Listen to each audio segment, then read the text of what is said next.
नमस्कार। एक बार फिर से आप सभी का बहुत बहुत स्वागत है परीक्षा वर्ल्ड के इस यूट्यूब चैनल में।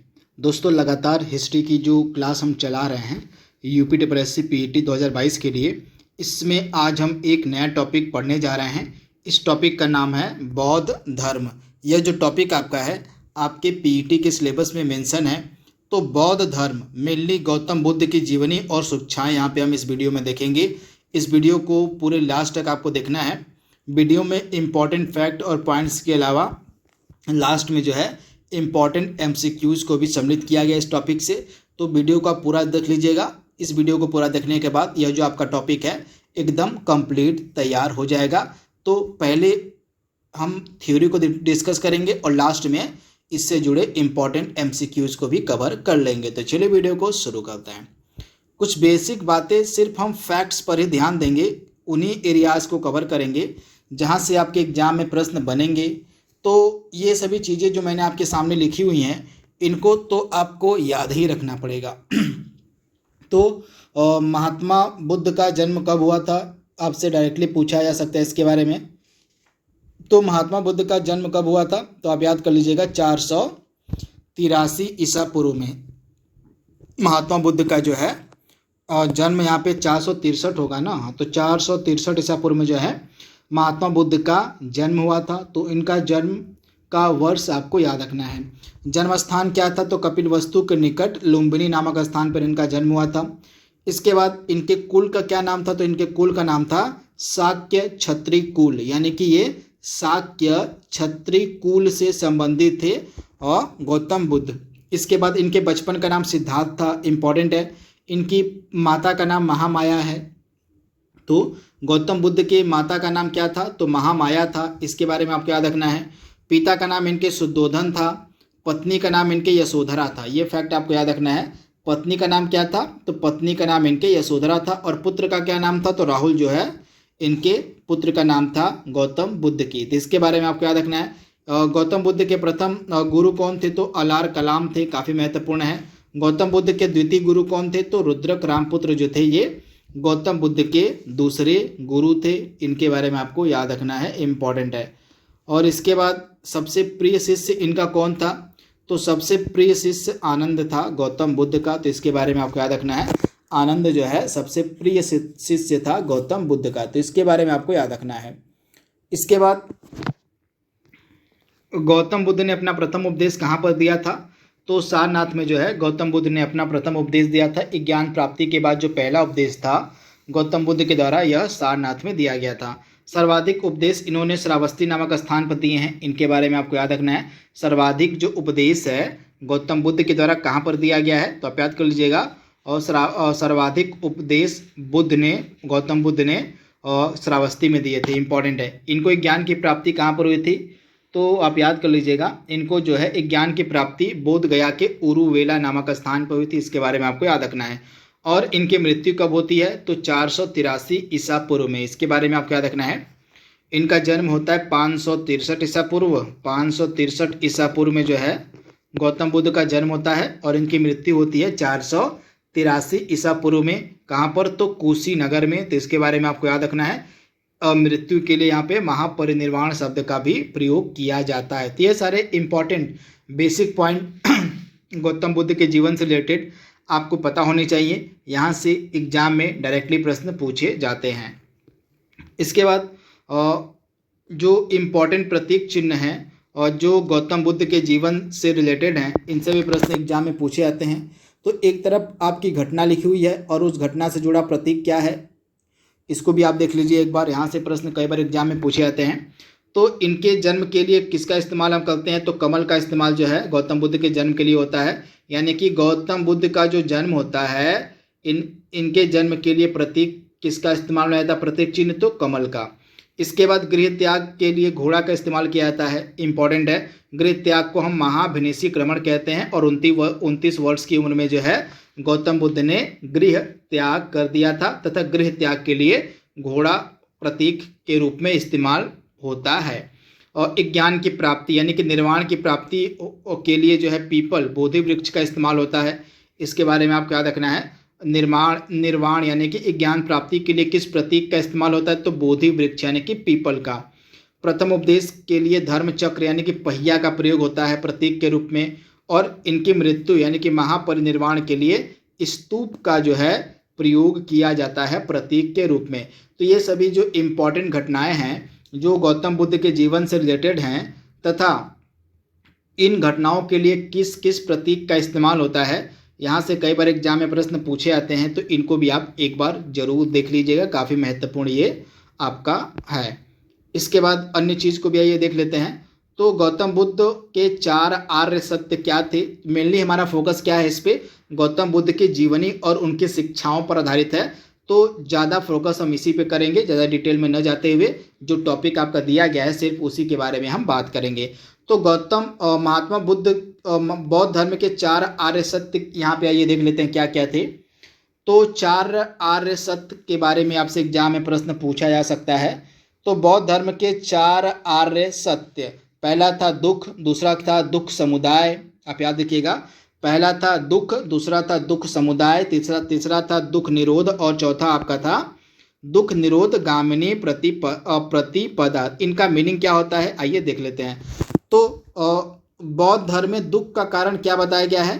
तो बौद्ध धर्म में दुख का कारण बताया गया है जो है यहाँ पे दुख मतलब समस्त संसार। सबसे पहले तो यहाँ पे बताया गया कि जो समस्त संसार है बौद्ध धर्म में यह दुखमय है, और इसके बाद कारण बताया गया कि दुख का कारण क्या है। तो दुख समुदाय का यहाँ पे मतलब होता है दुख का कारण क्या है, तो संसार में समस्त दुखों का कारण इच्छा या तृष्णा या लालसा है। तो बौद्ध धर्म में जो दुख का कारण है वो क्या बताया गया है, इच्छा बताया गया है। मनुष्य की इच्छा ही उसके दुख का कारण होती है, मनुष्य की लालसा ही उसके दुख का कारण मानी गई है बौद्ध धर्म में। तो इसके बारे में आपको याद रखना है। किस प्रकार से दुख को खत्म किया जा सकता है ये भी बात इसमें बताई गई है बौद्ध धर्म में।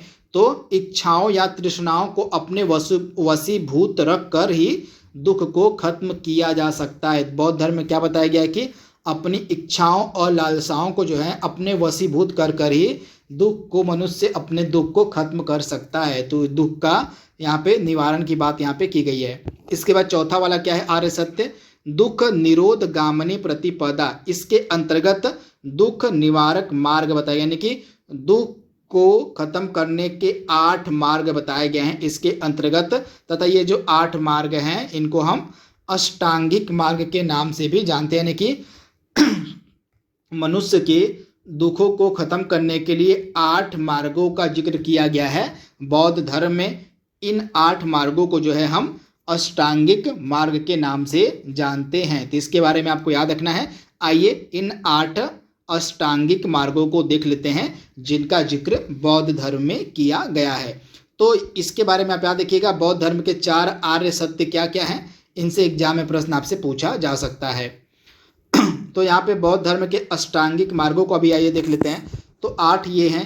पहला आपका है सम्यक दृष्टि। इसका मतलब क्या होता है, विवेक द्वारा सत्य और असत्य, सदाचार और दुराचार को परखने की दृष्टि ही आपकी सम्यक दृष्टि होती है। इसके बाद दूसरा क्या है, सम्यक संकल्प। इसका मतलब क्या होता है, इच्छा तथा हिंसा से रहित संकल्प। इसके बाद सम्यक वाणी। सम्यक वाणी का मतलब क्या हो जाएगा, सदा मृदु, सत्य और प्रिय लेकिन धर्म सम्मत वाणी बोलना, इसका मतलब होता है सम्यक वाणी का बौद्ध धर्म में। इसके बाद सम्यक कर्म का मतलब क्या होता है, सदाचार, दान, अहिंसा आदि अच्छे कर्मों में संलग्न होना। इसके बाद सम्यक आजीव का मतलब क्या होता है, सम्यक आजीव का मतलब होता है सदाचार का पालन करके जीवन व्यतीत करना। तो इसके बारे में आप याद रखिएगा, यहाँ पे हम अष्टांगिक मार्गों की बात कर रहे हैं। ये दुख को खत्म करने के 8 अष्टांगिक मार्ग हैं, उन्हीं की हम यहाँ पे बात कर रहे हैं। तो 5 हमने देख लिया है, बाकी 3 आपके यहाँ पे बचे हुए हैं। तो छठा आपका क्या है, सम्यक व्यायाम, विवेकपूर्ण व तर्क सम्मत प्रयत्न, इसका हो जाएगा। इसके बाद सम्यक स्मृति का क्या मीनिंग हो जाएगा, तो सम्यक स्मृति का हो जाएगा अपने कर्मों के प्रति सावधानी व विवेक को हमेशा स्मरण रखना। तो इसके बारे में आपको याद रखना है। और लास्ट वाला आपका अष्टांगिक मार्ग है सम्यक समाधि, चित्त को पूर्ण रूप से एकाग्र करना। आप याद कर लीजिएगा, अपने चित्त को पूर्ण रूप से एकाग्र करना, ये आपका 8वां वाला अष्टांगिक मार्ग है। तो 8 अष्टांगिक मार्गों को भी हमने देख लिया जो बौद्ध धर्म के हैं, इनको आप देख लीजिएगा एक बार। इसके बाद बौद्ध धर्म के त्रिरत्न कई बार एग्जाम में पूछे जाते हैं। तो बौद्ध धर्म का त्रिरत्न क्या क्या है? बुद्ध धम्म संघ। इसके बारे में आपको याद रखना है, बुद्ध धम्म संघ ये बौद्ध धर्म के त्रिरत्न हैं, इनके बारे में आप याद रखिएगा। इसके बाद ये काफ़ी इम्पॉर्टेंट है, बौद्ध धर्म के 10 सील क्या क्या हैं, इनसे आपके एग्जाम में प्रश्न पूछा जा सकता है। शिक्षाओं का जो आपका सिलेबस दिया गया है गौतम बुद्ध के जीवनी और शिक्षाओं, तो ये शिक्षाओं के अंतर्गत आपका आ जाएगा बौद्ध धर्म के 10 सील। तो आइए देख लेते हैं बौद्ध धर्म के 10 सील कौन कौन से हैं। पहला आपका अहिंसा है। अहिंसा में क्या आ जाएगा आपका? मन कर्म और वचन तीनों से अहिंसा का पालन करना इंपॉर्टेंट है। दूसरा वाला क्या है? सत्य है। सर्वदा सत्य बोलना बताया गया है कि प्रत्येक व्यक्ति को हमेशा सत्य बोलना चाहिए। अस्तेय का मतलब क्या हो जाएगा? किसी भी प्रकार की चोरी नहीं करना। और व्यभिचार न करना चौथा वाला आपका सील, 10 नंबर के सील में चौथा वाला आपका है व्यभिचार न करना। इसका मतलब होता है मन कर्म व वचन तीनों द्वारा किसी भी प्रकार के गंदे विचारों से बचना। पांचवा वाला आपका हो जाएगा मद्य सेवन न करना, यानी कि किसी भी प्रकार के मादक पदार्थों के सेवन से बचना जो है, यह बात बताई गई है बौद्ध धर्म में। तो यहाँ पे 5 हमने सील को देख लिया है, 5 अन्य सील आपके यहाँ पे बाकी हैं। तो छठा वाला क्या है? असमय भोजन न करना। तो यहाँ पे बताया गया किसी निश्चित समय पर ही इंसान को भोजन करना चाहिए, इसके अलावा अन्य समय पर भोजन नहीं करना चाहिए, यह बात बताई गई है बौद्ध धर्म में। अपरिग्रह का मतलब क्या होता है? धन संचय से बचना, केवल आवश्यक वस्तुओं को ही पास में रखना, यह बात बताई गई है और बौद्ध धर्म में। इसके बाद संगीत व नृत्य से दूर रहना, गीत संगीत नृत्य आदि के कार्यक्रमों में शामिल नहीं होना चाहिए, यह आपका 10 सीलों में से एक है बौद्ध धर्म के। इसके बाद सुखप्रद बिस्तर पर न सोना। बौद्ध धर्म में बताया गया है कि इंसान को गद्देदार अत्यंत आरामदेह बिस्तर पर नहीं सोना चाहिए। और इसके बाद लास्ट वाला आपका सील है स्त्रियों के संसर्ग से बचना, मतलब ब्रह्मचर्य का पालन करना। मन कर्म और वचन तीनों में कभी भी स्त्री संसर्ग का विचार नहीं लाना।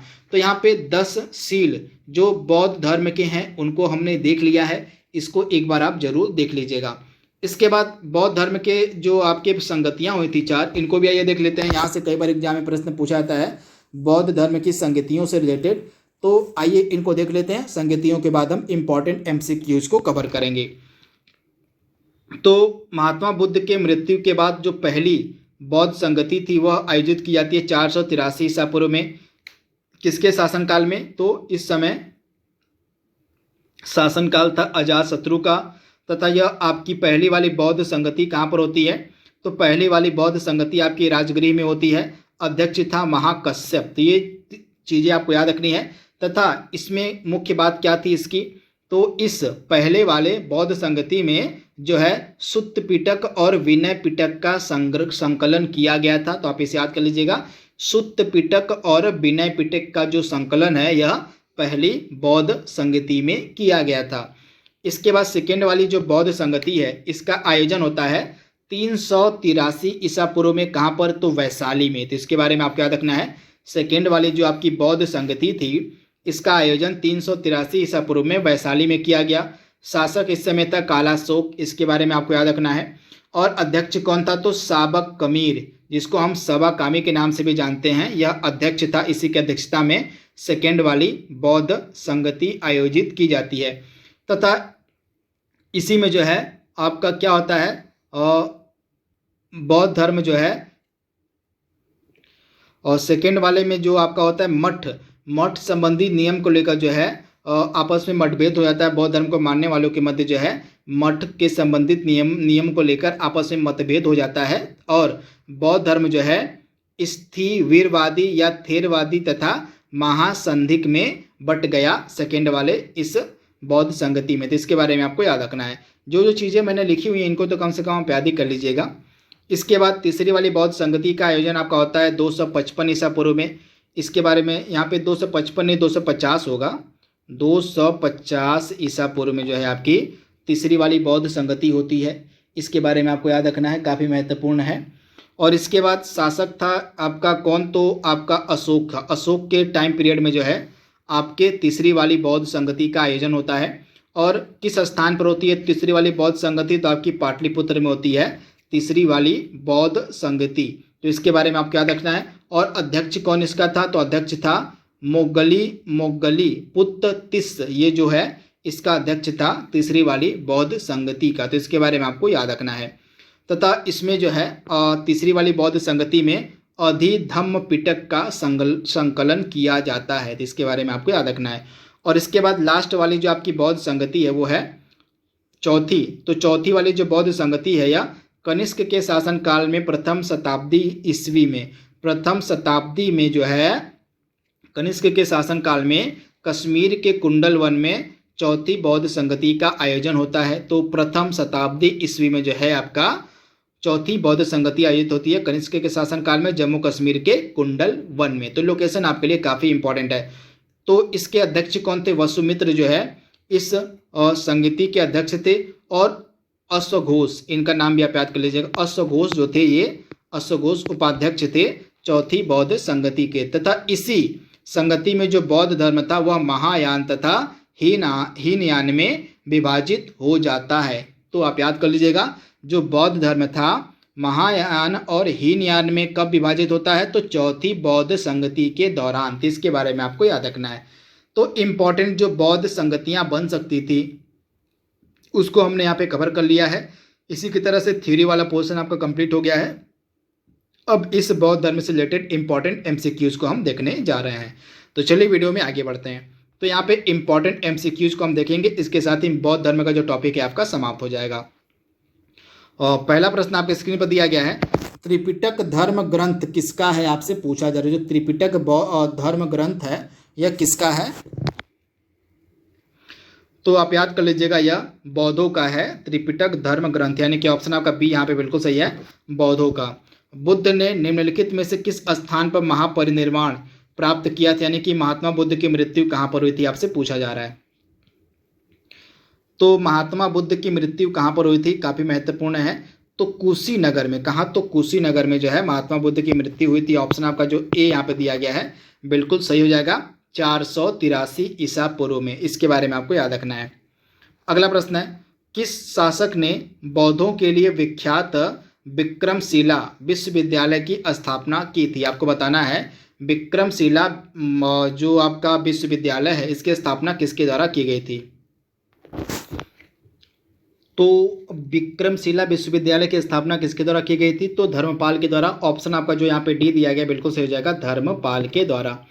किसके द्वारा तृतीय बौद्ध संगति को संरक्षण प्रदान किया गया था? तो मैंने आपको अभी बताया है जो तीसरी वाली बौद्ध संगति थी किसके शासनकाल में आयोजित की गई थी?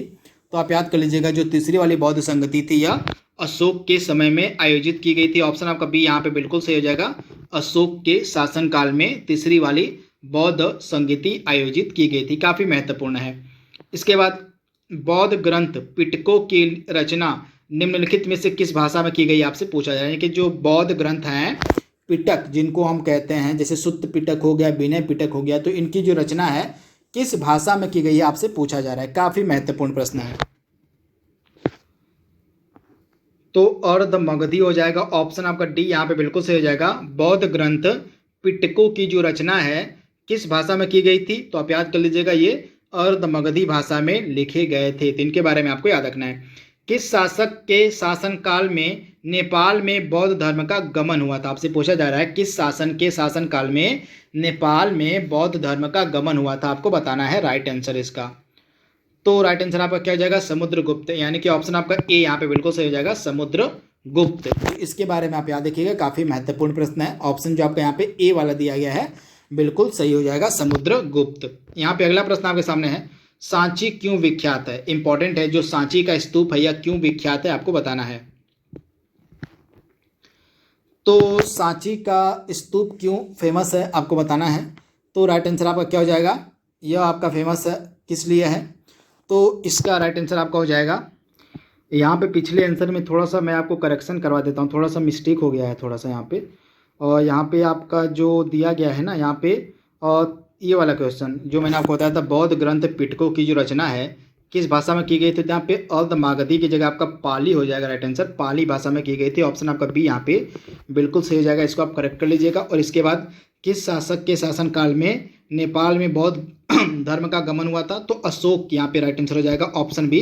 अशोक के शासनकाल में जो है आपका नेपाल में बौद्ध धर्म का गमन हुआ था, तो अशोक इसका राइट आंसर हो जाएगा। और इसको आप एक बार करेक्ट कर लीजिएगा, थोड़ा सा मिस्टेक हो गया तो इसके लिए और आपसे माफ़ी मांगता हूँ। तो इन दोनों प्रश्नों को आप करेक्ट कर लीजिएगा, और पाली भाषा इसका हो जाएगा और इसका अशोक आपका हो जाएगा। इसके बाद अगला प्रश्न आपके सामने, सांची का स्तूप क्यों फेमस है? तो यह जो है आपका सबसे बड़ा बौद्ध स्तूप है, तो इसके बारे में आपको याद रखना, ऑप्शन आपका बी यहाँ पे बिल्कुल सही है। चलिए कमेंट बॉक्स में आप बताइए कि इसका निर्माण किसके द्वारा करवाया गया था। सांची का जो स्तूप है इसका निर्माण किसने करवाया था, इसका जवाब आप हमें कमेंट बॉक्स में देंगे। और गौतम बुद्ध द्वारा अपने धर्म में दीक्षित किया जाने वाला अंतिम व्यक्ति निम्नलिखित में से कौन था, आपसे पूछा जा रहा है। और गौतम बुद्ध के द्वारा अपने धर्म में दीक्षित किया जाने वाला अंतिम व्यक्ति कौन था, आपको बताना है। काफ़ी महत्वपूर्ण प्रश्न है। तो अंतिम व्यक्ति था सुबुद्ध, यानी कि ऑप्शन आपका डी यहाँ पे बिल्कुल सही है। गौतम बुद्ध के द्वारा अपने धर्म में दीक्षित किया जाने वाला अंतिम व्यक्ति था सुबुद्ध, यानी कि ऑप्शन आपका जो डी यहाँ पे दिया गया है बिल्कुल सही हो जाएगा। इसको आप याद कर लीजिएगा, ऑप्शन डी आपका यहाँ पे बिल्कुल सही है। इसके बाद अगला प्रश्न आपके सामने है, और गौतम बुद्ध ने अपना प्रथम उपदेश कहाँ पर दिया था? तो गौतम बुद्ध ने अपना प्रथम उपदेश दिया था आपका सारनाथ में, ऑप्शन आपका सी यहाँ पे बिल्कुल सही हो जाएगा, सारनाथ में। तो इसको आप याद कर लीजिएगा। बौद्ध धर्म ग्रहण करने वाली पहली महिला कौन थी, आपको बताना है। तो बौद्ध धर्म ग्रहण करने वाली पहली महिला कौन थी? तो महाप्रजापति गौतमी, इसके बारे में आपको याद रखना है। प्रजापति गौतमी जो थी यह बौद्ध धर्म ग्रहण करने वाली पहली महिला थी, तो इसके बारे में आपको याद रखना। ऑप्शन आपका जो सी यहाँ पे दिया गया है बिल्कुल सही हो जाएगा। अगला प्रश्न है, बोध गया कहाँ स्थित है, आपको बताना है। तो बोध गया आपको मिलेगा बिहार में, ऑप्शन आपका जो सी यहाँ पे है बिल्कुल सही है। जातक किसका ग्रंथ है, आपसे पूछा है। जातक जो है किस धर्म का ग्रंथ है, इंपॉर्टेंट प्रश्न है। तो जातक कथाएं आपकी संबंधित है बौद्ध से, यानी कि ऑप्शन जो आपका सी यहाँ पे दिया गया है बौद्ध आपका राइट आंसर हो जाएगा। इसके बाद अगला प्रश्न आपके सामने है, सिद्धार्थ यानी कि बुद्ध को ज्ञान की प्राप्ति कहाँ पर हुई थी? तो बुद्ध को ज्ञान की प्राप्ति कहाँ पर हुई थी? तो गया में हुई थी, यानी कि ऑप्शन जो आपका यहाँ पे डी सही हो जाएगा, गया यानी कि बोध गया। आप याद कर लीजिएगा, यहीं पे जो है ज्ञान की प्राप्ति हुई थी। महात्मा मतलब सिद्धार्थ को ज्ञान की प्राप्ति के बाद जो सिद्धार्थ थे ये महात्मा बुद्ध कहलाए थे, इसके आप याद रखिएगा। और सारनाथ में बुद्ध का प्रथम प्रवचन क्या कहलाता है? सारनाथ में बुद्ध का जो प्रथम प्रवचन है वो क्या कहलाता है? तो सारनाथ में महात्मा बुद्ध का जो प्रथम प्रवचन उसको हम धर्म चक्र प्रवर्तन के नाम से जानते हैं, यानी कि ऑप्शन आपका डी यहाँ पे दिया गया है बिल्कुल सही हो जाएगा। धर्म चक्र प्रवर्तन कहलाता है महात्मा बुद्ध का पहला प्रवचन, यानी कि ऑप्शन आपका डी यहाँ पे बिल्कुल सही हो जाएगा, धर्म चक्र प्रवर्तन। अगला प्रश्न है, बौद्ध धर्म ने समाज के निम्न वर्गों पर महत्वपूर्ण प्रभाव डाला, यानी कि समाज के किन वर्गों पर जो है बौद्ध धर्म ने सबसे अधिक प्रभाव डाला था, आपसे पूछा जा रहा है। तो बौद्ध धर्म ने समाज के किन वर्गों पर सबसे महत्वपूर्ण प्रभाव डाला था? तो महिला और शूद्र, यानी कि ऑप्शन आपका डी यहाँ पे बिल्कुल सही हो जाएगा, आप इसे याद कर लीजिएगा। बुद्ध के गृह त्याग का प्रतीक क्या है? तो मैंने आपको अभी बताया है, बुद्ध के गृह त्याग का प्रतीक क्या है? तो घोड़ा हो जाएगा। राइट आंसर आपका क्या हो जाएगा? घोड़ा, यानी कि ऑप्शन आपका ए यहाँ पे बिल्कुल सही हो जाएगा, घोड़ा। और कनिष्क के शासन काल में चतुर्थ बौद्ध संगति किस नगर में आयोजित की गई थी? चौथी वाली जो बौद्ध संगति थी जो कनिष्क के शासन काल में हुई थी पहली शताब्दी में, यह किस नगर में आयोजित की गई थी? तो कश्मीर के कुंडल वन में। ऑप्शन आपका सी यहाँ पे बिल्कुल सही हो जाएगा, कुंडल वन कश्मीर में। और निम्नलिखित में से कौन सी बात बौद्ध धर्म तथा जैन धर्म में समान नहीं है, आपको बताना है। इसमें से कौन सी बात बौद्ध धर्म और जैन धर्म में समान नहीं है? काफ़ी इंपॉर्टेंट प्रश्न है, इसका जवाब आपको देना है।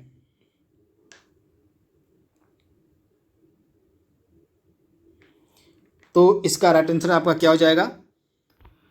इस प्रश्न का जवाब आप हमें कमेंट बॉक्स में देंगे कि इस प्रश्न का जो जवाब है यह क्या हो जाएगा। इसका जवाब आप हमें कमेंट बॉक्स में जरूर दीजिएगा। इसके बाद अगला प्रश्न आपके सामने है, और किसे एशिया का प्रकाश कुंज लाइट ऑफ एशिया के नाम से जाना जाता है? तो एशिया का प्रकाश कुंज हम किसे कहते हैं? तो गौतम बुद्ध को जो है एशिया का प्रकाश कुंज कहा जाता है। ऑप्शन आपका बी यहाँ पे बिल्कुल सही हो जाएगा। गौतम बुद्ध द्वारा भिक्षुणी संघ की स्थापना कहाँ पर की गई थी? गौतम बुद्ध के द्वारा भिक्षुणी संघ की स्थापना कहाँ पर की गई थी? काफ़ी महत्वपूर्ण प्रश्न है। तो राइट आंसर आपका क्या हो जाएगा, वैशाली में, यानी कि ऑप्शन आपका सी यहाँ पे बिल्कुल सही हो जाएगा, वैशाली में। और निम्नलिखित में से किस नगर में प्रथम बौद्ध संगीति या सभा का आयोजन किया गया था? किस पहली वाली जो बौद्ध संगीति थी इसका आयोजन कहाँ पर किया गया था? काफ़ी महत्वपूर्ण प्रश्न है। बौद्ध संगतियों से आपके एग्जाम में प्रश्न पूछे जाएंगे, काफ़ी ज़्यादा संभावनाएं हैं।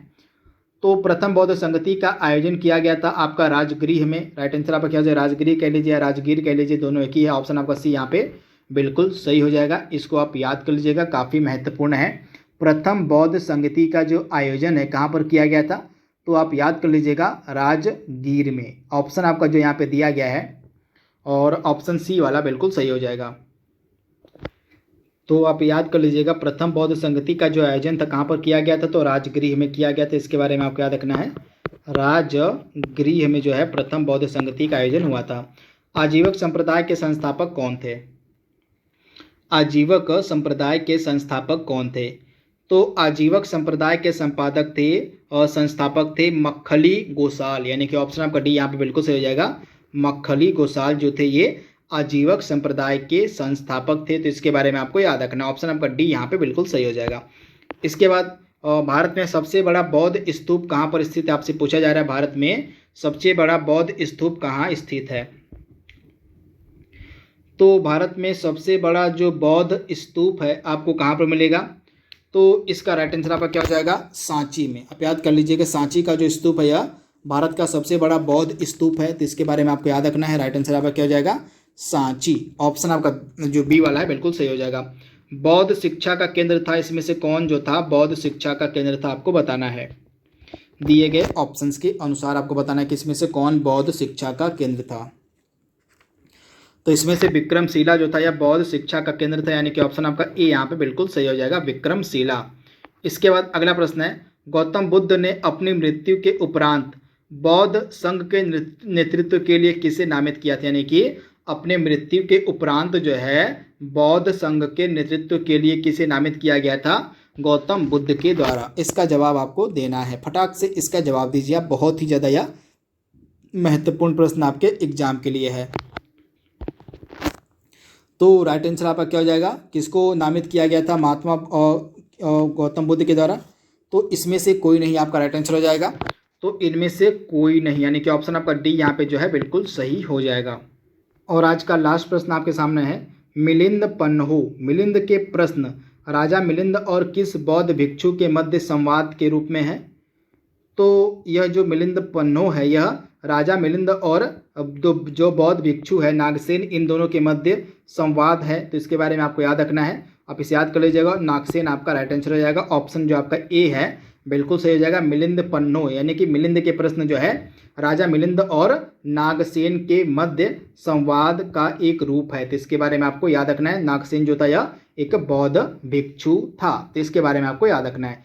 तो इस तरह से कुछ इंपॉर्टेंट एमसीक्यूज और फैक्ट्स और पॉइंट को हमने कवर कर लिया है। इसी के साथ आपका जो बौद्ध धर्म है वह पूरी तरह से समाप्त हो गया है।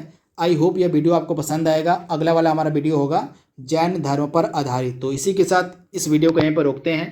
तो आज के लिए बस इतना ही। Thank you, thanks for watching, thank you. नमस्कार, एक बार फिर से आप सभी का बहुत बहुत स्वागत है परीक्षा वर्ल्ड के इस यूट्यूब चैनल में।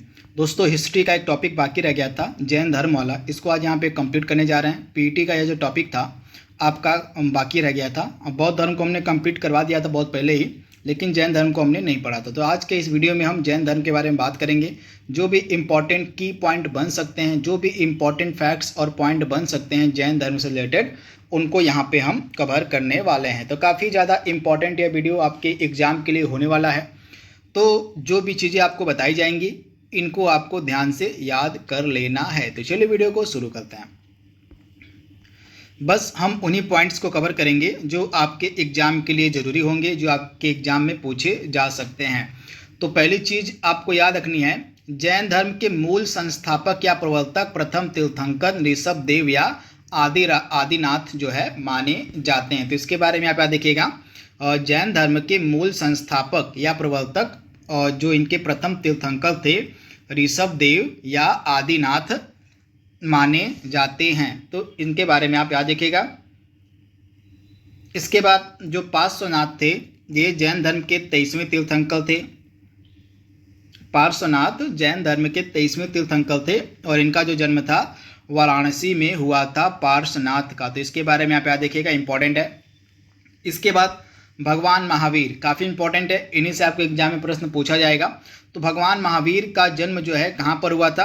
तो भगवान महावीर का जन्म कुंडग्राम वैशाली के निकट एक जगह है, यहीं पर लगभग 540 ईसा पूर्व में हुआ था। तो इसके बारे में आप याद रखिएगा, इंपॉर्टेंट है। महावीर की माता का नाम त्रिशला था, आप याद रखिएगा, महावीर की माता का नाम त्रिशला था। तथा इनकी जो माता थी ये किस कुल से संबंधित थी? तो लिच्छवी नरेश, जो उस समय लिच्छवी गणराज्य का प्रमुख था, जो उस समय लिच्छवी गणराज्य का प्रमुख था चेटक, इन्हीं की बहन थी इनकी माता त्रिशला। तो इसके बारे में आप याद रखिएगा। और इनके पिता का क्या नाम था? तो इनके पिता का नाम था सिद्धार्थ, तथा इनके जो पिता सिद्धार्थ थे ये इग्यात्रिक, इस प्रकार से लिखा है इग्यात्रिक, यहाँ पे गलत लिखा गया है। इग्यात्रिक आपका किस प्रकार से लिखाएगा? तो इज्ञान वाला ज्ञान रहेगा और त्रिक। तो इग्यात्रिक जो है कुल के प्रधान थे, याज्ञत्रिक कुल के प्रधान थे इनके पिता सिद्धार्थ। तो इनके पिता का नाम आपको याद रखना है, सिद्धार्थ था महावीर के पिता का नाम, और इनके पिता जो थे इग्यात्रिक कुल के प्रधान थे और इनकी माता का नाम था त्रिशला, तथा इनकी माता जो थी लिच्छवी नरेश चेटक की बहन थी। तो इसके बारे में आप याद रखिएगा, इंपॉर्टेंट है। इसके बाद महावीर स्वामी के बड़े भाई का नाम नंदी वर्धन था, ये भी चीज़ आपसे पूछी जा सकती है। तो महावीर स्वामी के बड़े भाई का क्या नाम था? तो नंदी वर्धन था। तो ये कुछ बेसिक पॉइंट आपको पता होने चाहिए।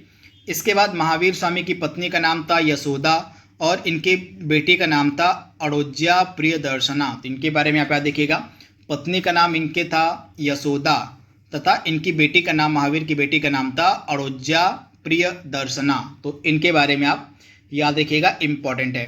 तथा इनकी जो बेटी थी, महावीर की बेटी जो प्रियदर्शना थी, इसका विवाह हुआ था जमाली नाम के छत्री से। तो आप याद रखिएगा, जमाली नाम का जो छत्री था इसी से इनकी बेटी प्रियदर्शना का विवाह हुआ था, जो बाद में महावीर का अनुयायी बन गया। इनकी जो जमाली था, इनका जो दामाद था, इनकी बेटी का जो पति था जमाली, बाद में महावीर का अनुयायी बन गया और जमाली ही इनका प्रथम शिष्य भी था। तो इसके बारे में आप याद रखिएगा। प्रियदर्शना यानी कि महावीर की बेटी का जो पति था जमाली, यह महावीर का प्रथम शिष्य भी था। तो ये बेसिक पॉइंट आपको पता होने चाहिए, आपसे पूछा जा सकता है।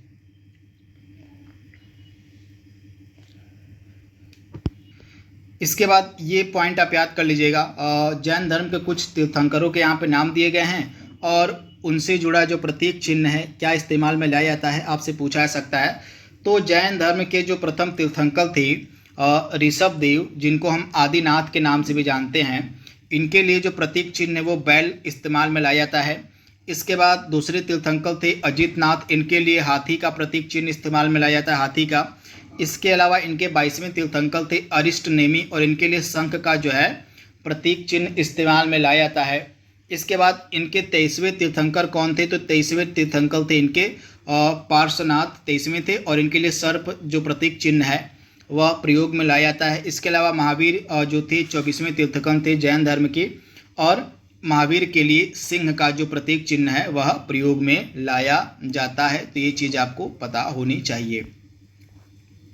इसके बाद महावीर स्वामी ने 30 वर्ष की अवस्था में अपना घर त्याग दिया था। तो ये चीज़ आपको पता होनी चाहिए। महावीर स्वामी ने जो है 30 वर्ष की अवस्था में घर त्याग दिया था और 12 वर्ष की कठिन तपस्या के बाद जृंभिक ग्राम के समीप ऋजुपालिका नदी के तट पर साल के वृक्ष के नीचे इनको ज्ञान यानी कि कैवल्य की प्राप्ति हुई थी। वहीं अगर हम महात्मा बुद्ध की बात करें तो महात्मा बुद्ध ने जो है 29 वर्ष की अवस्था में गृह त्याग दिया था, घर को त्याग दिया था। और जो है महात्मा बुद्ध को किस वृक्ष के नीचे ज्ञान की प्राप्ति हुई थी? तो 35 वर्ष की आयु में एक ज्ञान की प्राप्ति हुई थी पीपल के वृक्ष के नीचे। तो इसके बारे में आप याद देखिएगा, निरंजना नदी के तट पर महात्मा बुद्ध को ज्ञान की प्राप्ति हुई थी। तो दोनों चीज़ें आपको पता होनी चाहिए। तो मैंने बुद्ध धर्म के बारे में पढ़ा दिया, तो उसको आप एक बार देख सकते हैं। तो यहाँ पे हम महावीर स्वामी की बात कर रहे हैं, जैन धर्म की बात कर रहे हैं। तो जो महावीर स्वामी थे इन्होंने 30 वर्ष की अवस्था में अपना घर त्याग दिया था और 12 वर्षों की कठिन तपस्या के बाद जृंभिक ग्राम के समीप ऋजुपालिका नदी के तट पर साल के वृक्ष के नीचे कैवल्य यानी कि ज्ञान की जो है इनको प्राप्ति हुई थी। ज्ञान प्राप्ति के बाद महावीर अनेक नामों से जाने गए। तो ज्ञान प्राप्ति के बाद महावीर केवलीन कहलाए, जिन यानी कि विजेता कहलाए, अर यानी कि योग्य कहलाए, निग्रंथ यानी कि बंधन रहित कहलाए ज्ञान प्राप्ति के बाद। तो आप इसे याद रखिएगा। इसके बाद बौद्ध साहित्य में महावीर को जो है निगंठ नाथ पुत्र कहा गया। ये चीज आपको पता होनी चाहिए। बौद्ध साहित्य में महावीर को निगंठ नाथ पुत्र कहा गया है। तो ये चीज आपको पता होनी चाहिए। इसके बाद महावीर स्वामी ने अपने जो उपदेश हैं ये प्राकृत भाषा में दिए थे। काफ़ी इंपॉर्टेंट बेसिक पॉइंट है, आप याद रखिएगा। महावीर स्वामी ने अपने जो उपदेश हैं किस भाषा में दिए थे? तो महावीर स्वामी ने अपने जो उपदेश हैं प्राकृत भाषा में दिए थे। वही महात्मा बुद्ध ने अपने उपदेश किस भाषा में दिए थे?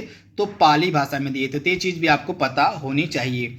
इसके बाद जैन धर्म में मोक्ष के लिए 3 साधन आवश्यक बताए गए हैं। मोक्ष प्राप्ति के लिए आप याद रखिएगा, जैन धर्म में मोक्ष की प्राप्ति के लिए 3 साधन यानी कि सांसारिक बंधनों से छुटकारा पाने के 3 उपाय बताए गए हैं जैन धर्म में। ये कौन कौन से हैं? एक तो आपका हो गया सम्यक दर्शन हो गया।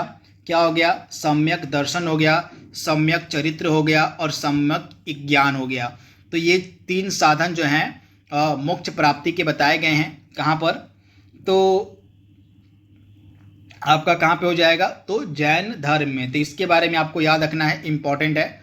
कहीं कहीं पे आपको मिलेगा जो आपकी बुक है, क्या बोलते हैं बुक, जो आपकी घटना चक्र की बुक है, घटना चक्र की बुक में 3 साधन सम्यक दर्शन, सम्यक चरित्र और सम्यक ज्ञान दिए गए हैं। और कहीं कहीं पर इनका नाम बदल के दिया गया है। तो दृष्टि की बुक में दिया गया है आपका सम्यक ज्ञान, सम्यक ध्यान, सम्यक आचरण। तो ये तीनों एक ही हैं। तो आप याद रखिएगा 3 साधन, इनको जैन धर्म का त्रिरत्न भी कहा जाता है। आपसे इनके बारे में पूछा जा सकता है।